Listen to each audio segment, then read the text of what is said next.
Anytime someone proposes a change in voting, you're likely to find Democrats and Republicans on different sides of the issue. And that's exactly where North Carolina is right now. Faced with the possibility of social distancing next October when early voting begins, the head of North Carolina's Board of Elections proposes to make it easier to vote by mail.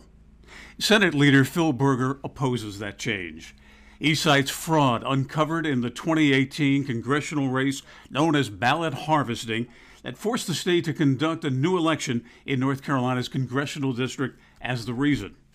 It led lawmakers to pass a bipartisan bill tightening the rules on mail-in ballots. Unfortunately, what we see now is an effort by some Democrats to undo that legislation and put us back to where we were, or maybe even worse. The proposed change would eliminate the need for two witnesses or a notary to sign a mail-in ballot. My concern really is about making sure that people have the ability and access to the ballot so that they can cast their vote. Guilford County Democrat Michael Garrett says he supports easing the rules on absentee ballots. I think as long as all of the steps are taken with personal identifying information on the ballot and the signature of the voter, as well as at least one witness, I think we're fine there. Garrett says he supports making Election Day a state holiday and notes that he introduced a bill last year to make that happen.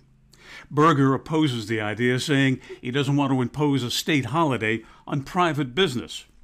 The two senators also disagree over the motivation behind these proposed changes. That if you have a political agenda and you can sneak that political agenda in at a time when there's a crisis, go ahead and do that. I believe that's the effort that's taking place. We'll see that these proposals are common sense and that they're really designed to make sure that people can participate in the electoral process, do it in a safe way that protects their health. Another change already implemented allows North Carolina voters to register through the DMV online.